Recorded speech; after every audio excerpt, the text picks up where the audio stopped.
We're going on live. We're going live. Good. All right. Hello, everyone. Yes. Welcome to the Global Dialogue for Justice.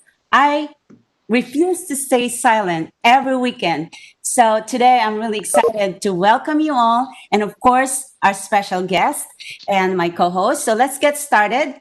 This is Dr. Merj Hemp. And I am the creator of the Complicated Conversation Post 9/11 Project, a global community engagement initiative that strives to engage people globally and bring our communities together, one story, one global dialogue for justice at a time. So I'd like to introduce my co-host today, my mentor, my favorite author of Erdocide, Colonel Hüseyin Demirtas. Colonel? So, Dr. Merj, thanks a lot. I'm not ready. I'm not prepared for these kind of things. So I'm a simple person. So hello, everyone. Hello. Now we are airing to all part of the world. And we are refusing to be silenced. And today we have a special guest, Judge Yavuz Aydin. Merhaba Yavuz Bey. Merhaba. Merhaba. And our Dr. Çınar is also here. So would you please introduce yourself to our audiences? Dr. Çınar? Dr. Çınar or Aydin? Yeah. Okay, my name is Dr. Bekir Çınar. I have done my PhD in UK, and since when I completed my PhD, I lectured more than 2 years in Warsaw, in Poland, another 4 years in Albania, and the 2 years in Turkey. Also, before completing my PhD, I've done lots of other research in the UK. Currently, I am in Sheffield, in the United Kingdom. Also, I am associate researcher in Leeds Beckett University. Additionally, I do other things in order to survive. And I'm joining this group in order to not to be silent, but make the voice being heard, not only what happened in Turkey, as well as what happened to other people in the other part of the world by the dictators or cruel regime. That's me. So, Dr. Çınar, on which branches, especially, you are studying on? Okay, and my specialty is political science and international relations. I've done the PhD in prevention of terrorism and intelligence in liberal democracy. Excellent. I guess since then, I thought human trafficking, human security, and the international political economy, political thought, as well as economic thought, historic political science, international relations, European security. Those are the area which I am still have great interest in. Nowadays, I am working on leadership. But you need to be very busy then, because Erdogan's genocidal bureaucracy, they are committing lots of crimes, international crimes, many. So armed trafficking, human trafficking, oil trafficking, lots of things. So and lots of crimes against humanity, and also they are manipulating European values, European institutions. So then you are a very important person then in these kind of things. You need to be very busy. And when we go to ICC, so then you will be maybe very, very important person for us. Well, I'll tell you one thing. You're absolutely right. Okay, then on the one hand, Erdogan is not the last one. Okay, then therefore before him there are lots of dictators, and there were lots of cruel people in the human history. Maybe just people know some people during the 20th centuries, such as Hitler's and others. But when we go 19th centuries, 18th centuries, 17th centuries, all human history is there are loads of dictators, there are loads of corrupt people who never ever thought that the people, that as the human being, you know, even if when you look at the for example, this is something is very old phenomenon, and the people buy and sell the people in the market. Okay, and what we need to do in order to prevent this happen, we need to make the all voice much louder to everybody. At the same time, we need to trigger, as I said, that courts, international courts, and as well as the some institutions who are advocating and promoting the human values. That's right. Yeah. So, Judge, Mr. Judge, your honorable. The honorable. Yes. Yeah. No. So would you That's how we please call it. introduce yourself? And Dr. Çınar said we need to trigger international courts, especially. So this is your expertise area. Yeah. Thank you. That feels great, actually, to be addressed as honorable judge. It has been years since I heard this, but I'm, thanks God, used to be called with my name only. Just you can call me Yavuz, please, because I'm no more a judge. But that doesn't mean that I lost my honor. I still carry my honor, just like tens of thousands of jailed people or persecuted ones, not only in Turkey, all over the world. So that's great to be a human being among human beings, first of all. So, yes, I was a judge in Turkey for like 15 years until July 2016. I was in Manisa, a province in western part of Turkey. So there is the place where I worked for like 2 years and where I was declared to be a terrorist. And yes, my new life started there. My previous life ended there, and my new life started there.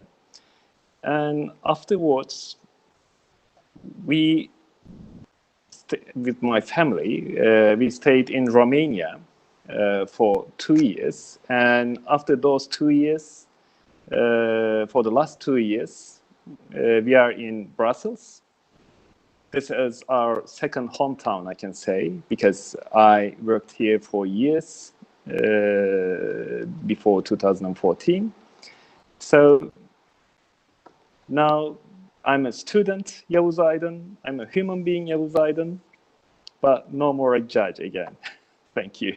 Yeah, but those positions and that was taken from you, like the colonel.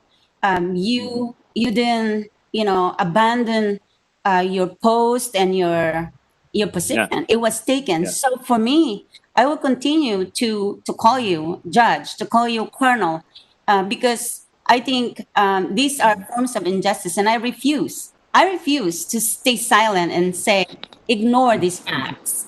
I fully agree with you. There is no court for you to sit, but you are still a judge. Yes. Thank you. Thank you. I feel so. None take away your title. Yeah. Okay. I feel Even so. today, you haven't got any sitting court. Who knows? Tomorrow, maybe you are going to sit a court. Maybe you are look after many courts.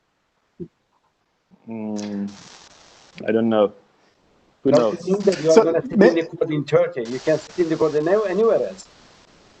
Yeah. You are the Thank judge. you. That's the very, very important thing. Yes. So normally, before starting our positions, our profession, So as a military person, as a judge, so as a person for ensuring rule of law in his society or in his state. So we are swearing, and we are saying we will serve to our nation, we will serve to our constitutional order, and we don't say we will serve as long as we wear uniforms.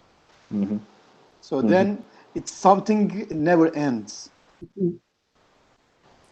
So what we're doing here, for the reason why we have the Global Dialogue for Justice, which is a hybrid world forum, and we're only halfway done with the first round. As most people probably figured out, on July 15, we launched the first one, which is we did the pre-recorded presentations with Dr. Bahram and you, Colonel. And I think there's still a lot of people who are discovering what we're doing here. So we did the Q&A, the live stream Q&A. That was the next major one. And then the third one, we're still trying to plan for the roundtable discussion in the town hall meeting. And we know what's going on in the world today, where the pandemic is really making so many people and many countries suffering. And like me here in the United States, I feel imprisoned. It's my 149 day in self-isolation and self-quarantine. And I'm waiting for the opportunity to continue my journey as a scholar that was interrupted. I was supposed to be in Munich on April 20th, and I was ready to go. But I'm here and I'm trying my best through this platform, the live stream, that we are able to connect and engage people from different parts of the world. And I'm extremely fortunate for people like you that are joining us and committed to our in support of those people who are suffering, who are fighting for justice. And we want their voices to be heard. And this Global Dialogue for Justice, this is what we are doing here.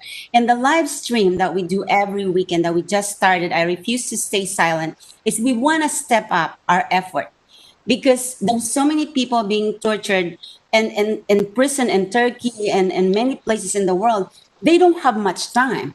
We have to have a sense of urgency. What we are gonna do? How do we help them? And this is what I'm trying to brainstorm and involve us and the rest of the world. How maybe we'll find a way each time we go on a conversation like this. We figure out a way to step up to make sure that the process keeps moving forward and not stalled. Because as you know, there's so many human rights organizations that are doing such a great job. But how do we save those people that need, not tomorrow, not in the next century, but right now they're waiting for help. So how do we start? Colonel, help me out here. What do we do? So first, I think we need to accept that this is a responsibility. So some people, even victims, and the rest of the society, so they are not aware what is happening in Turkey. And people generally thinking in perspective of from the view of especially victimization. But this is a struggle. This is a fight against injustice. So this is something else from victim. So focusing victimization is not a solution. So we need to build some strategy, and we need to highlight the important things, and especially the things which are happening in Turkey. It's a threat to all the world's peace and stability. So normally we were saying that Turkey was an island of peace among areas of clashes. But now we cannot say that, because the genocidal bureaucracy is just doing what ISIS is doing. So there is some ISISification. I don't know if there is such a word in English, but some ISISification process has been done in Turkey. So now they are manipulating all the kind of all the values of religion, and they are provoking the world, especially, for example, this Hagia Sophia manipulation. It's a manipulation. So and they are using religious terms, and especially in this process in the last 4 years, we heard lots of times that your wives are halal to us. So it means religiously rape is possible, allowed. So this is such a, how can I say, pervasive, perversive, I don't know, speech, or the I don't know the exact word, but you know, they are manipulating also the religious values. So it is not some individual events, incidents. It's global, common, and it's a routine. So the different parts of society, different factions from the society, horizontal and vertical, lots of different people, civil servants, police officers, and other soldiers, they used this saying that your wife is halal to us. So we need to clarify what is happening in Turkey, and we need to enlighten the civilized world. So Turkey is something happening in Turkey, but isolated. Not the rest of the world. They are not aware of the importance of the things which are happening in Turkey. So the most brilliant people from the Turkey is purged. But normally I don't use the word of purge. I'm using generally genocidal executions because, as I said before, until now I have found 117 tools and methods of genocidal executions. So it's a genocidal process, and the purpose of this genocidal process is homogenization. So they are trying to produce similar people who just obeys what they are ordered. So how do we break this practice, Judge? What do you think is more steps to take that we can take to break this process? Yeah, first of all, let me just give some figures just to see the picture clearly, as Colonel Demirtas is very well aware of. But there may be some viewers who are not aware of the real scale of what we are talking about. So here we are talking about more than 600,000 people being prosecuted within the pretext of terrorism charges. We are talking about 600,000 people accused of being terrorists, simply. And more than 300,000 people having been detained with this accusation. And out of this number, more than 100,000 of these people served their years in prisons. More than 40,000 of this 100,000 people are still in jail after more than 4 years. And we are talking about more than 150,000 people having been illegally dismissed, or so-called, so to say, purged.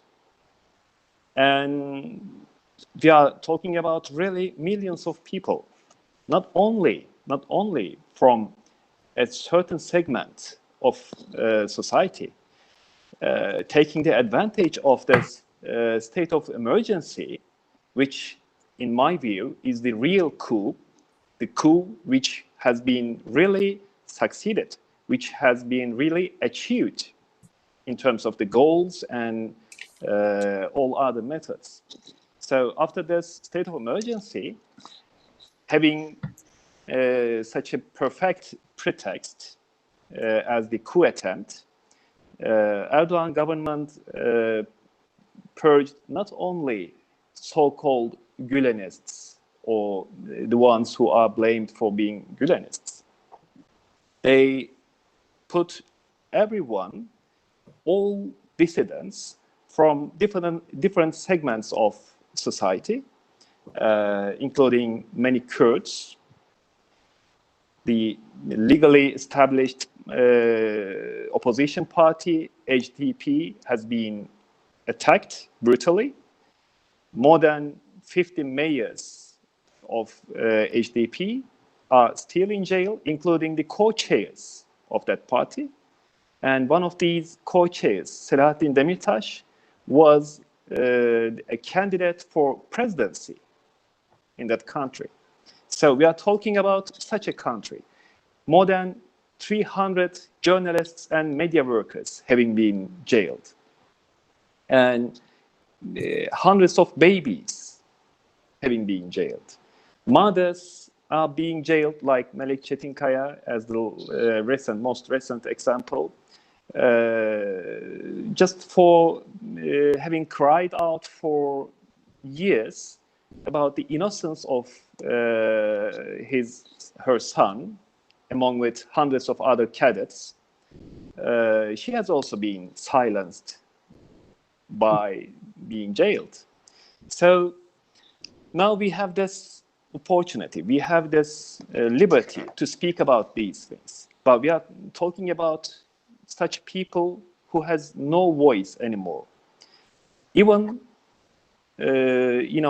those whose daughters or wives speak out to make the world or make other people know about this. These people in jail are being persecuted, being tortured.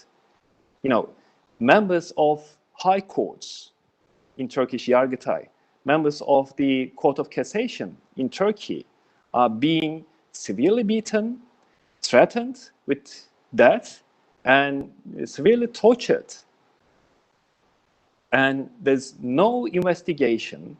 People are disappearing.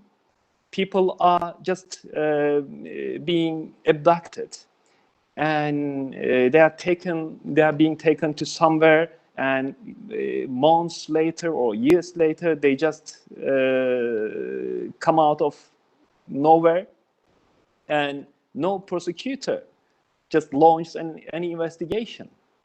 So this is the country. These are the circumstances we are talking about.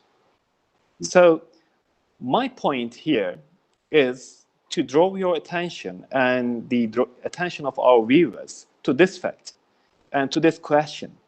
How did this happen? How come this happened? How did it become so possible? Because first, they came for the judges. Even before the army officers who were alleged to have been involved in this coup attempt, in the wake of this coup attempt, very early in the morning, the first arrest warrants were issued for judges and prosecutors. At first, the list included almost 3,000 judges and prosecutors. By whom were these lists issued and these arrest warrants were issued? By other judges who were accredited to the government, who had nothing to do with judicial independence or democracy or rule of law. The problem to the government, which pursue an agenda of oppression, the obstacles were judges, and their instruments, the tools they used to overcome these obstacles were again judges. So that's why judicial independence and the role of judges, these things are so vital, so important in a society. Dr. Chinar, I have a question for you. Given all these facts that we're learning every time we do this, and of course the facts that are out there already, with all the the research and the proof, like the Erdocide, and everything that's happening, how in a policy in politics can this go on? How long can the Erdogan government sustain this kind of repression and brutality, given the fact that all these hundreds of thousands of people, it can't be silent, because what he has tapped into and really trying to put his hands and repression and torture and imprisonment are very are educated people, are creative, are established, and how can this go on, in your view? Thank you. In order to understand what's going on in Turkey, we need to highlight a few points. First one is when we look at it, the people who are now victimized by the regime, those people are honest, hardworking individuals in their professions, whether they're in academia, whether in teachings, whether in military service, or whether in judiciary. And when we look at these people are very, very hardworking, very, very honest, very, very, let's say, trustworthy people in terms of their career. But the regime hate them. They don't like them because the regime is corrupt. While these people in serving, in academia, in judiciary, in militaries, in educations, these corrupt people, they do not easily do their corruption. That's the one problem. Second problem is very, very important, and the previous speakers already mentioned that now there's no media in Turkey. Okay, so then every day, I think most of the Turkish people just watch televisions. Every day they repeat the same lies again and again and again and again. Okay, for example, let's say the money, Turkish money, value against the dollars or euro, whatever it is, every day they're losing the value. But people say that, rather than telling the people that Turkish money losing the value, they are saying that dollars and the euro is rising against the Turkish lira. Okay, and for example, if they do other things, they're still, as Colonel says, that they're manipulating everything. Every single Turkish word, okay, they've been used in order to defend the government and regime. Whatever they do wrong, tell the people they do the right. That's the second problem. Thirdly, unfortunately, a huge amount of people in Turkey, when we look at it, their incomes, okay, they are below the threshold, let's say minimum living standard. And they're helping these people, okay? That regime is basically helping these people. And third is very, very important, still about 20% of Turkish population living in rural area. Okay, these people, okay, not educated well, they do not aware of anything, what happened in Turkey. And another one, fourthly, there is no credible opposition in Turkey. This is for many years. There is no credible opposition. Any country, any democratic country, even let's say less democratic country, okay, an opposition leader cannot be re-elected as a leader of the party whom lost 7 or 6 consecutive elections. This is silly, you can't imagine. Then another very, very important point is that today in Turkey, rich people, okay, become richer. Why? Because government feed them. Poor people become poorer. When we look at all these together, okay, this is quite difficult circles or chain to break it. But we are going to break it. How we are going to do it, I will just give a few things in here. First, we need to document every single individual victim's case, whether they are going to talk with anybody else or not. We try to get them, they documented their victimizations. Okay, whether they've been dismissed from the job, whether they've been imprisoned without any fair trials, whatever it is, whether they've been sick or lost the children, whatever it is happened. Every single case, every single individual need to document what happened to them last 4 years. Why this is important? Because we believe that law will come into Turkey, then also international courts will deal with this matter. Okay, then also torture, inhuman treatments, there is no time limit that you cannot take these to the court. So that is very, very important. The second one, when we have the evidence, okay, we need to do lobbies, we need to open the cases, international court. Okay, that's very, very important. We need to open the court cases. Okay, even if people say that, oh, look, you need to go to Turkey, then you need to finish all those, you know, the first and second or third, you know, level of the court, whatever they told you. You said, no, I'm not living in Turkey. Now I'm getting the case to you. We will find the lawyers. We will find the human rights organization. Then we need to open the cases. And then lastly, very, very important, we will write the letter to everybody. Okay, we will let the media in the free world know what's happening in Turkey. We will write a letter to academia.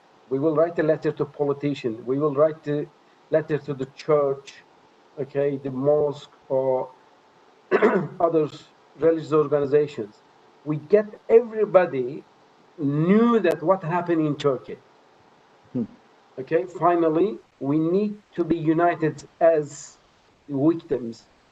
Doesn't matter who we are belong to or who we are assumed to be. We are, as an individual human being, we need to united, we need to support each other. Okay, that is the way how can we win. That's the way how can we break this chain. You know, I just Yes. make a quote from the Marx. It says to the proletariat, he said, look, only chain, you are going to losing it, nothing else. Yes. Okay? For That's so example, important to in break here, the chain. when you look at these three people, possibly when we look at these three people, me and the Hüseyin and the Aydin, okay, Yavuz, okay, we lost everything, whatever we have. Okay, what else we can lose? Nothing. And we will tell the people who are the victim of this cruel regime that, look, you haven't got anything to lose further. Come and speak. If you don't speak, write down. Okay, write Yes. down what happened to you, what happened to your family, what happened to your loved one. Okay, write down, then send it. Yes.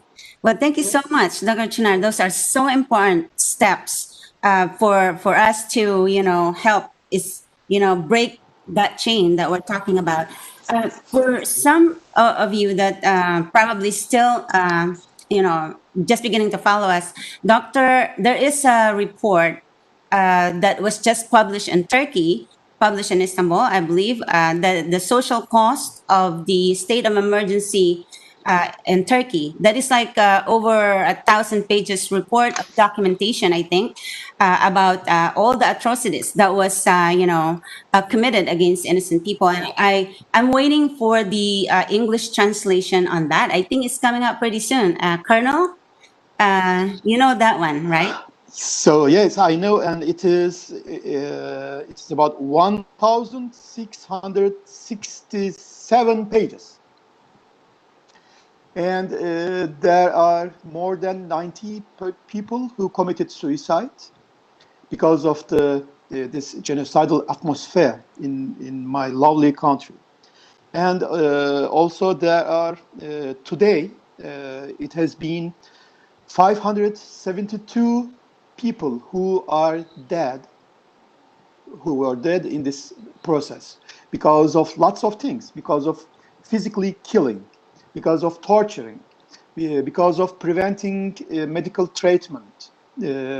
So because of the conditions, the result of the conditions made the people, especially this cancer incidents.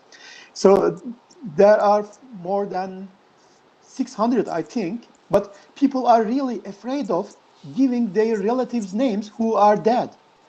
So it is so I don't know how to say, but I cannot understand this. So, for example, there are more than 20 babies. Some of them were not born, and some of them were born but didn't have any name, didn't have any time to have some name. So I call them, in our culture, in our Islamic culture, we call these kind of babies as angels. So they are unnamed angels because we believe that babies will go directly to the heaven, and angels live there. So we name these babies as unnamed angels, and this report of social costs, they are also listed. And there are more than 100 genocidal tools and methods in this report, and I personally collect them, and now in my list it is 117, but in this report they are 111. So some items Dr. Bayram has unified in some other categories. But when we collect them, it will become, I think, because we are still studying on it, and it will become more than 125, I'm sure, but it will take some time. So in this process, more than 1.5 million people are victimized directly in this process. So Dr. Dr. Çınar highlighted some items. They are really important, and he said the people who are being purged and who were purged, they are really qualified people. They are trustworthy people. This is something important that I said in the beginning. They are the most brilliant level of Turkish society. So they are purging the state's mind. Because of that, Turkey is now engaging in Syria with different things, and lots of people are being killed. And the situation in East Mediterranean, and the situation in between Greece and Turkey, they are always provoking each other. So because the state's mind is purged. So I'm not talking about individuals. I'm talking something that directly affecting the Turkish Republic's root. So Turkish Republic is not going in the same way which was found or which was set by Atatürk in the beginning of the Republic. So his most important principle, globally known, so peace at home and peace in the world. So now this genocidal bureaucracy is serving not to peace, but to war, but to conflicts. And they are just provoking different factions of Turkish society to each other. So this is also important. The course of Turkey is not the same course which was set by Atatürk. Unfortunately, the situation is so. So now that we have, I think there's going to be more and more update to this report. And it's going to be an important tool, like what your book, Erdocide, has documented these. So, Judge, how is this going to play a role in the very near future, I hope, that when we try to bring this to the ICC, for example, is that something that you see happening very soon? So I hope we will be seeing such things in very near future, hopefully. But to be a bit realistic, to talk about ICC at least, we need to consider some facts that for the perpetrators of these crimes to be tried before the ICC, there needs to be a unanimity among the permanent 5 members of the UN Security Council, which is US, Russia, China, United Kingdom, and France. So at least under current conditions, this is not the case. But for the prosecutors of the ICC to launch an investigation, they don't need to have such a decision from the UN Security Council. So this is already something. But rather than the ICC in short term, people should focus on pursuing their rights before European Court of Human Rights, also before UN bodies like UN Working Group on Arbitrary Detention or UN Human Rights Council, or special rapporteurs of UN are really very willful, I can say, to deal with such things. And we already have many reports. We already have many tools in hand, actually. So the courts, namely the European Court of Human Rights, doesn't need to have any more documents to underpin a decision to sentence the government for these wrongdoings in terms of quality and quantity. I mean, there may be hundreds or thousands of cases rendered in a short period of time. Everything is ready now. After 4 years, it's already too late now. And it's a very famous saying that justice delayed, justice denied. So among the jurists, there's also another saying that the mills in Strasbourg turn slowly.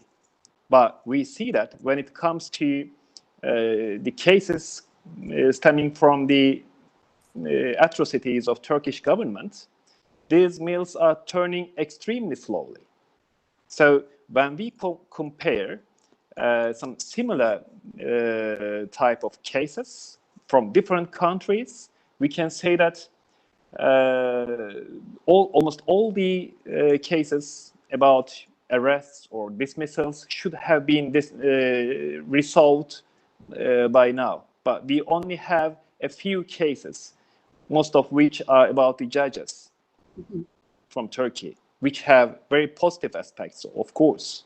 So there are many things to be criticized when it comes to European Court of Human Rights. But in the end, I firmly believe that when the time comes, when Turkey will change, the decisions of European Court of Human Rights will be the motivation, will be the underpinning factor of this change.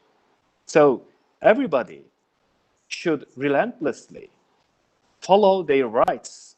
They should just take their cases before the European Court of Human Rights. For that, they should exhaust all domestic remedies, regardless of being effective or not. Normally, what the European Court of Human Rights should have done is this.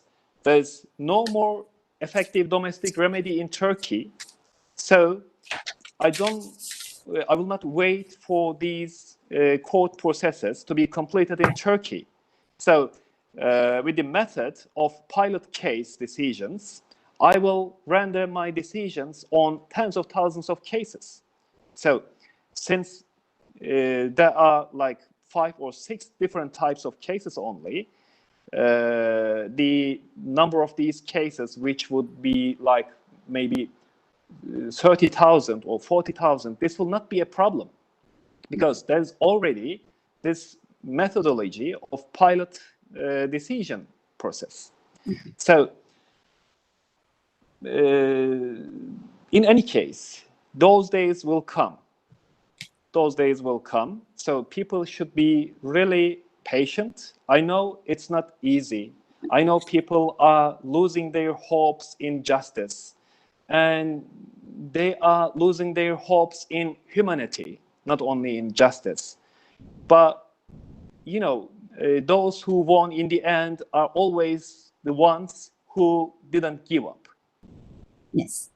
Yes, it's very important that we become, courageous and resilient, and never give up with our efforts to do this. But Dr. Chinar, I'm always interested on finding out the roadblocks, like what the judge was saying. The cases are ready; they're there, and we have to be patient because these organizations are doing real, tirelessly. They're doing their job, but in the meantime, while we're waiting, I want to find out those roadblocks, which areas are preventing for these to move forward much quicker than we're expecting. How do we where are the areas anywhere in the world that we're seeing right now where we could go forward, but it's stalled? I know it's getting there, but like what we said, then we know that there are desperate. It's so much desperation for us to help those people. So where do we begin? How do we do this? Okay, thank you. I think this is a very new thing which happened in Turkey. Although Turkish government, always been in the European Court of Human Rights, European Court of Justice. When we look at it, there are 100 cases the European Court of Justice ruled against the Turkish government, ill treatment, ill judgment, torture, and etc. There are loads of precedents. What happened in Turkey during the 1980s, 1990s, even 2000. But this case, or the victims of this new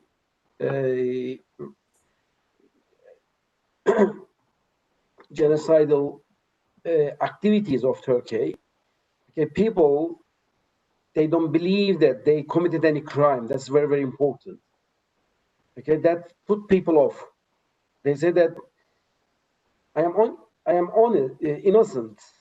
Why should I prove that I am innocent? They said because of the regime wants us, the judge, to sentence me, and just sentence it because there is no evidence.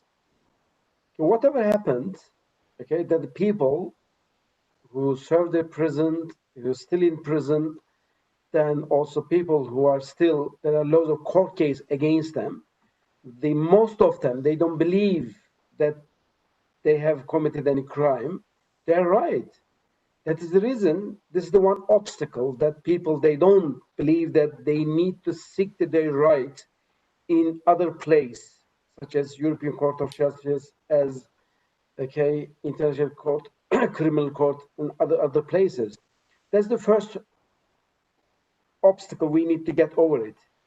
The people who are victimized by this regime, especially since 2016, each of us, every of us say that, look, we need to seek our right then we all right need to be restored.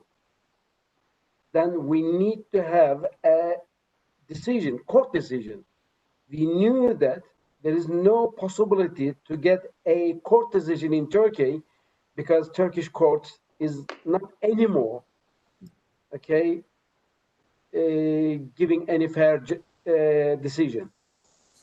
Okay, this is now one of the Turkish politicians says that Turkish court now, to some extent, is the tools of the regime, because the Yavuz told that, okay, the first government dismissed the judge before the soldiers or military personnel. That's the first obstacle. That's one thing. Secondly, it's very, very important that, okay, justice, possibly, especially when you apply to European court and international criminal court, etc., takes time slowly. But Turkish culture, we are not very much patient people. That is the second obstacle or culture. We need to be resilient. We need to be patient. Then we need to understand that how long this take, we don't care. Whether it take 5 years, whether it take 50 years, okay, we're going to get this, okay, whatever the all right been taken away, being restored in any way. Okay, in other words, we will inherit this to our children or grandchildren. Then we will ask them, that's your duty to seek the justice on this cruel regime's action against me and the people, nearly a million people like me. This is, But yeah, that is the third obstacle. Final one is very important. We need to understand that international politics, okay, we are individual, we're against the state, the state now using the taxpayer money as a kind of bribe every capital of the Europe. Okay, so therefore they are stronger, but we are stronger too. We need to unite it. Okay, we need to understand this as well. yes. So I want to ask Colonel and the judge, because all these documentations, like what you said, it's already there, and also these are also happen already in other countries. So with these facts that are out there, it happened in Syria, and then things are happening. There is an example. There is a precedent. But why is the complacency and apathy and the lack of urgency for this? I'm puzzled by the lack of the sense of urgency within the international community, where the fact that the Syrian population, you know, the Yemeni people, there's so much injustice and brutality against these innocent people, and then now in Turkey, and then the Uyghurs in China. Why? What is going on? Where is this stalled? Where is the apathy and complacency coming from? May I start with my part with this? Because I want to pass the ball to Colonel Demirtas because it's mainly about his area of expertise. Yeah, as Becky Bey said, really, there are some other realities in the world. And as you said, Turkey is not the only country where illegality or injustice is in power now. So, as the judges, as the jurists, generally, not only in Turkey, in many different parts of the world, we have such a difficulty to understand such things, because our minds as jurists work in this way. This is right, this is wrong. This is fair, this is not. So, simple. But world is not like that. So, okay, justice is as power which is separate from legislature or the executive. And this is the way it should be for rule of law and a functioning democracy. But even in the most democratic country in the world, they are not asking the judges if they can do this or that. So we should understand this. There are many things happening in Turkey. There are many other things to be taken into account. So this is the reality. This is the bitter reality. Because I'm trying to focus on that in academic manner also. When it comes to international courts, I can give the examples, but that would be too technical now, and our viewers would be bored. But I can generally say that I can definitely see the tendency of the European Court of Human Rights and even European Court of Justice, the Luxembourg Court, which are taking into account the realpolitik or so-called geopolitics when rendering their decisions. You can see this when you analyze some decisions on some certain topics, be it migration or other topics. You can see this. So this is the first thing I want to say. But in any case, there are still judges in Berlin, in London, in Warsaw, or in Washington, or in Den Haag, The Hague. So in the end, all these files, all these documents will come before the judges, before the courts. But what I'm trying to say now is that perhaps it's not today. Today is not the day for that. But that doesn't mean that it will always be like this. When these conditions of realpolitik change, this will change too. So I want to give you the floor from this point now to Colonel Demirtas. What would you say on this? So I don't know how to answer this. So why the world is so silent? So people are dying, people, even the children are starving, people are killing each other, states are feeding conflicts among different cultures, different peoples, different societies, and millions of people are dying, being killed, and the rest of the world is silent. And you are asking me why? Yes, Colonel, I'm asking you why. Yeah. So then, first, we need to promote rights instead of interests. And we need to change a population of more than 8 billion in the world, which is not easy.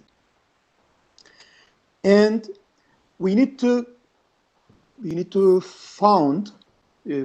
establish a new world order, because we are always learning from the past, and we are generally repeating the past. So as long as we repeat the past, as long as we think with the previous theories, and as long as, for example, we think always, for example, motivation theories, Maslow's hierarchy. Mm-hmm. So now I see by living that this hierarchy is not valid anymore.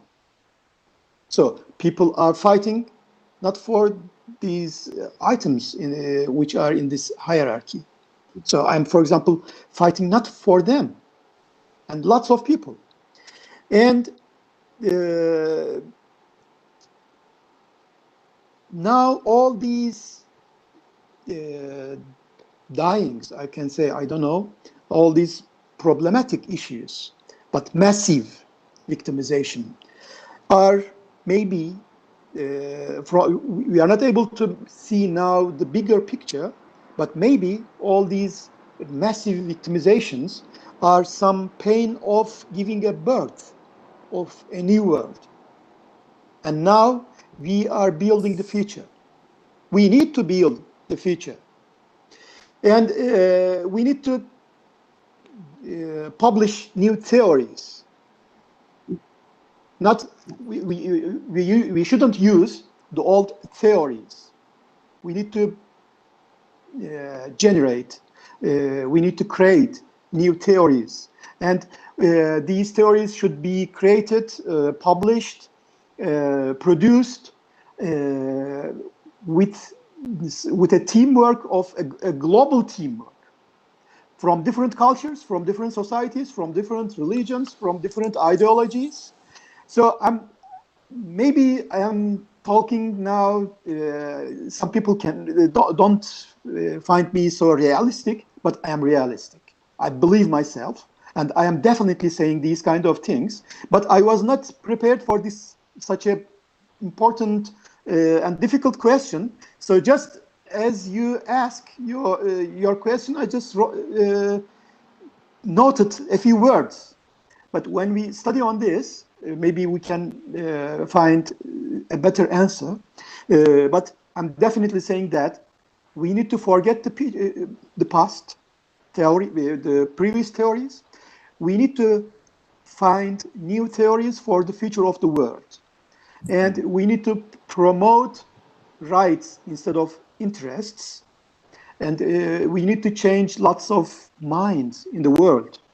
Mm-hmm. And the people who are purged in Turkey, they have this motivation, they have this will, and they have this potential. And as always, I'm saying in all programs, I'm saying that we need to fight against hate, and we need to promote love. So maybe it is not so tangible answer, but in a short time, I can say these things. Yeah, I agree with you. And, I'm not that impatient, and I understand, the process that we have to go through, that we have to be patient. It's just me. I have to ask these questions because I'm asking for the people that have these, that they're desperate. So I have to bring in their voices in this conversation, in our dialogue. And I think this is, very important. I bring it in on the table each time that I have the opportunity. Right now, I'd like to thank our viewers joining us on YouTube and your comments. Thank you so much. Each time you join us in this dialogue, you're showing your support for our efforts to help those who are in desperate need in Turkey, in Syria, in Yemen, and so many places in the world. Even here in the United States, in my country, we are struggling here. We are suffering due to coronavirus, due to the pervasiveness of racism and inequality. And that has been became normal. That shouldn't be normal. And hopefully by doing our conversation, our dialogue, that we empower people. Like what you said, we have to get those people who believe that they didn't do anything wrong, but their voices are so important to bring out, and because they can inspire and move and change people's lives by just having their story out. By joining this conversation, by giving a comment to this platform. So I appreciate. We'll be reading your comments, and please continue to join us in our dialogue. And I'm really so grateful, Dr. Chinar, Judge Aydin, and Colonel Demirtas, and of course Dr. Bayram. I know you're working so hard wherever you are. I know that you are, working so hard so that the report will become available to us. I'm waiting for, each time I go on Twitter and I see you guys tweeting there in Turkish. I take my time to translate those in English because I want to share what's going on in Turkey my community here in America and also in other places in the world. And I appreciate you guys so much, and for you coming on board. And we are going to continue this. And Colonel, we still have the two remaining major dialogues coming up, and that is the roundtable discussion, which is looking. We plan to do this in the UK, and also in Brussels and Belgium, the town hall meeting. And this is supposed to be scheduled on coming up August 29 and of course September 5th.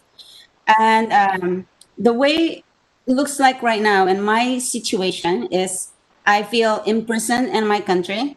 I mean, it's not, I'm doing my job and many others to curb and to not to spread the virus. That's why we are, I've been 149 days here.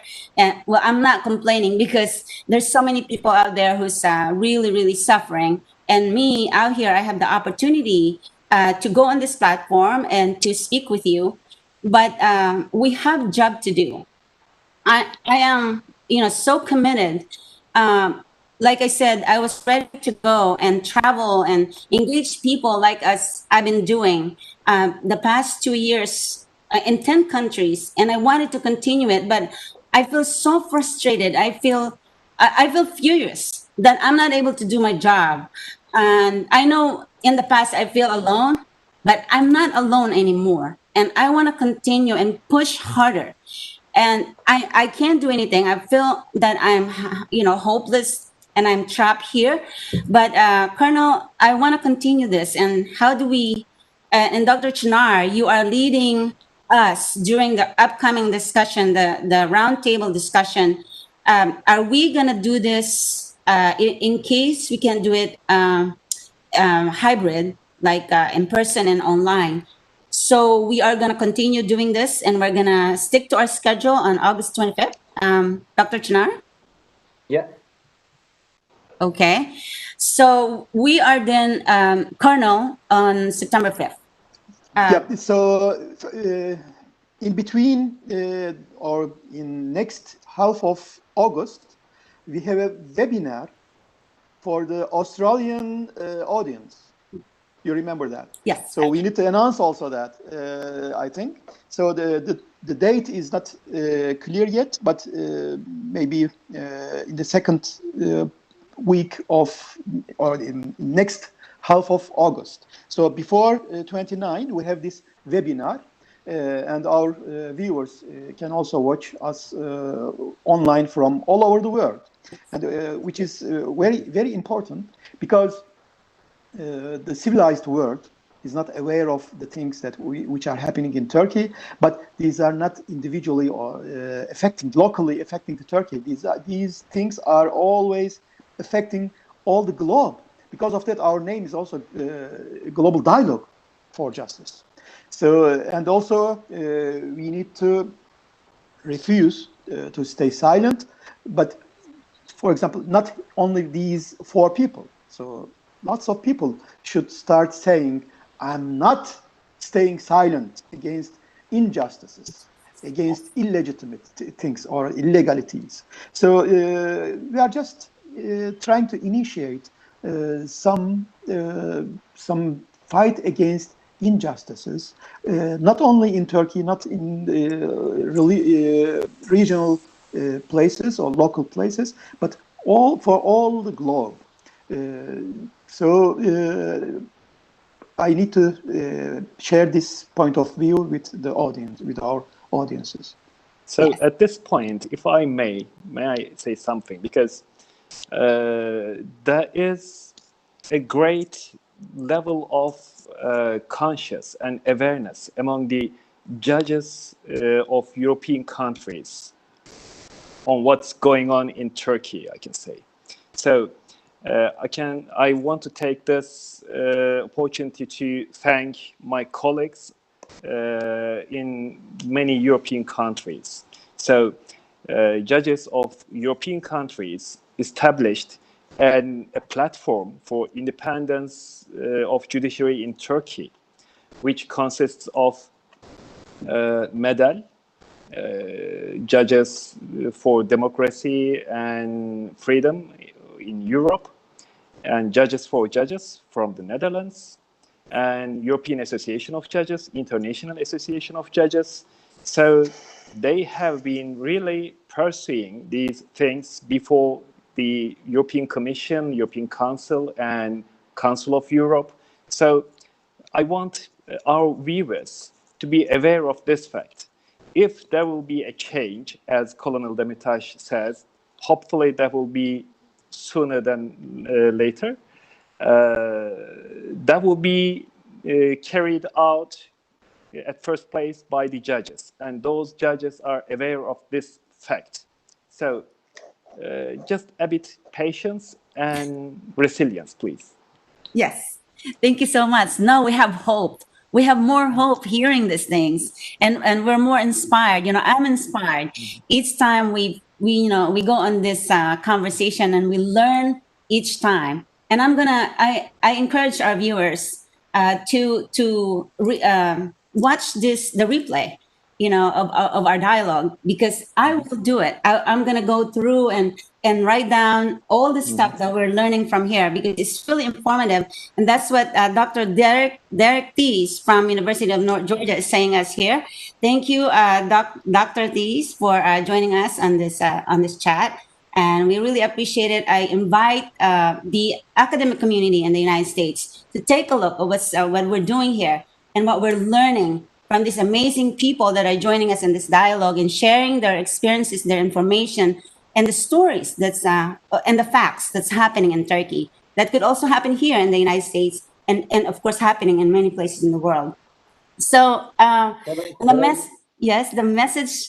I'm going to continue doing this, and I will work very hard to connect and engage more communities here on my part here while I'm here in the United States, and I'm awaiting for the changes with the travel restrictions for Americans.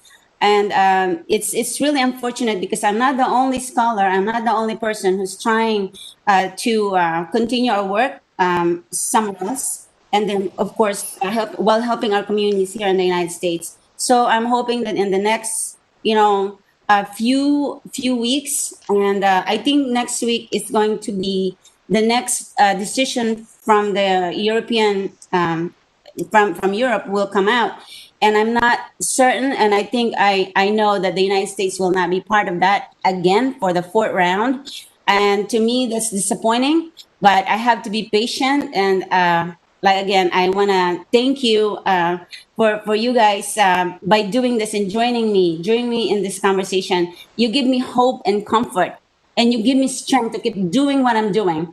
And the movie that I produced that is coming out is a documentary, but it's not like a documentary like what you hear from Netflix or what you see there. It's a fight of a scholar for voice, fighting for those who are also like me, that are looking for ways and other ways and means to help our communities and to make a difference in our community and our society.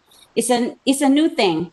I didn't publish it the normal way, and because I wanted to be accessible very quickly and to members of different communities globally. And so it's hard, and it's not easy to fight something like outside the tradition, but I'm inspired and I'm encouraged. I'm going to keep doing it. So thank you so much. Colonel, would you like to say your message to our viewers final for this time? So please do not give up. Exhaust all domestic and international remedies. We are responsible not for the results, but for the struggle, for the fight against injustices. And stand always with the righteous one, and stand for the rights. And now we are saying that we are refusing to be silent, to stay silent. And personally, as long as I breathe, I will decorate everywhere with justice. Thanks a lot. Thank you. Dr. Chinar? Okay, and we are on, we've been victimized. That's the first things. We are not criminal. We are not terrorists. We are just normal human beings. We are academic. We are military person. We are judge. We are teacher who are the cream of the Turkey. Therefore, we haven't committed any crime. Our voice is louder than those people who are criminal, whether they are now part of the government or part of the Erdogan regimes, which is cruel, whether they are part of the science community who are supporting this brutal regime. I will tell them, everybody, our voice will be louder. We will win. They will lost. They will lose. That's very important. It is not in here to make people hopeful. It is in here, my job is to encourage the people to be part of it, to document it. What happened to you, your loved one? All those evidence will be submitted to any court everywhere. All these people who have committed these crimes, they will be faced to justice. Thank you. Judge Aydin? Like Elie Wiesel says, there may be times when we are powerless to stop injustice, but there must never be a time we stand up or speak up against injustice. So this is what we are doing, and this is what we should do. And, you know, as worldly renowned Ahmet Altan says in jail, who is still in jail, you know, justice in Turkey is severely wounded, in comatose. But as he says, I also have full belief in the fact that justice will recover and it will make its comeback in the end. The thing is, I hope this will be sooner than later, because I'm concerned about the human cost of this. Because when there's this injustice, when there's illegitimacy, when there's this persecution, those are the most vulnerable ones, vulnerable groups, women, children, who suffer the most. So that's my concern. For that reason, I hope this will be sooner. But as Ahmet Altan says again, I will finish with that. Honorable men can win even in the prison, even in jail. And disgraceful men will lose even in the palace. I believe in it. So thank you so much. And we will see you again on our next live stream, the Global Dialogue for Justice, because we refuse to stay silent. So I hope you join us, and you too refuse to stay silent. Thank you so much. This is Merj, and thank you guys so much for joining us today. Thank you.